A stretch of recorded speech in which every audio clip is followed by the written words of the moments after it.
When one parent says, I wasn't great at reading either, and I turned out fine, they're missing something crucial about how reading instruction has changed. What worked 20 or 30 years ago, struggling through and eventually figuring it out, isn't how we understand learning to read today. I'm Jenny Scherson, ex-special educator turned dyslexia interventionist. It wasn't so long ago that I, too, was overwhelmed by balanced literacy versus structured literacy, education speak, and everything in between. Fast forward after many, many hours of self-driven education, and you'll see I've built a thriving dyslexia practice helping students from age 6 to 18. My specialties? Working with the quote-unquote difficult, almost always 2E, student, and breaking down the complexities of dyslexia into everyday language strategies and action steps. It's 11 p.m. and you're down another research rabbit hole about dyslexia interventions while your partner is sound asleep, completely unbothered by your child's reading struggles. If this sounds familiar, you're not alone.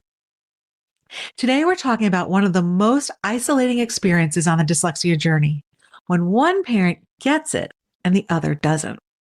Whether it's your partner saying, just give it time, I wasn't great at reading either, or I don't want them labeled, this divide can be heartbreaking and it's affecting your child more than you might realize.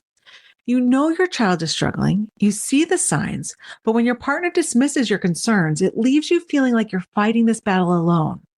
Today, I'm going to show you why this happens and give you a glimpse of the path forward. Let's start with the hidden cost of waiting, because just give it time isn't the harmless approach it seems to be. When one parent says, I wasn't great at reading either, and I turned out fine, they're missing something crucial about how reading instruction has changed. What worked 20 or 30 years ago, struggling through and eventually figuring it out, isn't how we understand learning to read today. But here's what's really happening while you wait. Your child is developing a story about themselves. When one parent dismisses their struggles, children internalize that message. They start thinking, if dad doesn't think it's a problem, maybe I'm just not trying hard enough. Or worse, maybe I'm just stupid. There's also something called the Matthew effect that every parent needs to understand.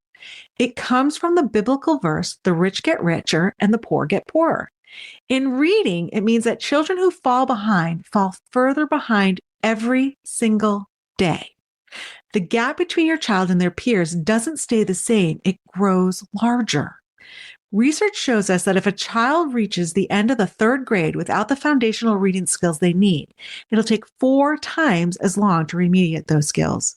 4 times as long. That's not giving it time. That's giving away time your child can't get back. But perhaps most heartbreaking is what your child experiences when parents aren't aligned. They feel caught in the middle, unsure whether their struggles are real or imagined, whether they should ask for help or just try harder. Now, let me tell you about Kathleen. Kathleen came to me because her husband thought she was making mountains out of molehills about their 7-year-old's reading. The tension in their house was affecting everyone. The breakthrough came when I suggested Kathleen ask her husband to sit down with their daughter and ask her some specific questions. What's it like when you try to read? How do you feel when it's reading time at school? What happens in your head when you look at the words? When their daughter said, most of the words look like mushed letters together and my head hurts after reading, everything changed for him. It wasn't about labels or disabilities anymore. It was about understanding how his child's brain worked. This is the power of shifting the conversation. Instead of focusing on what's wrong, we focus on understanding their unique brain.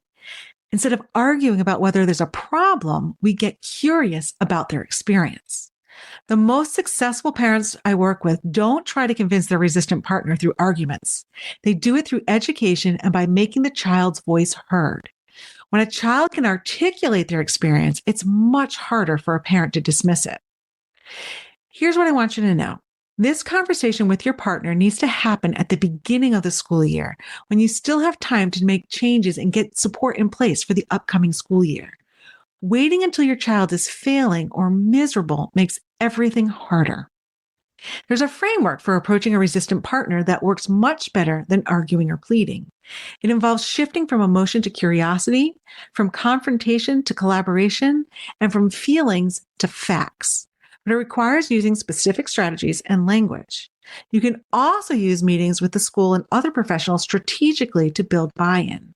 When a resistant parent sits in an evaluation meeting and hears professionals confirm what you've been saying, it can be incredibly powerful. But you have to know how to set up these moments effectively. The goal isn't to win an argument with your partner. It's to get both of you on the same team, fighting for your child instead of fighting with each other. If you're ready to get your partner on the same page and build a united front for your child's advocacy, I offer a new 6-month mentorship program, Together Through Dyslexia, where I help you understand reports, ask the right questions, and get schools to take you seriously. Your child deserves to have both parents in their corner, and you shouldn't have to navigate this journey alone. Until next time, bye-bye. I hope you enjoyed this episode of Literacy Untangled. If you loved this episode as much as I did, head on over and rate and subscribe so you never miss an episode. If you want to continue the conversation or share your takeaways, head on over to our Instagram at Literacy Untangled and comment on your favorite part. I can't wait to hang out with you again soon. Bye.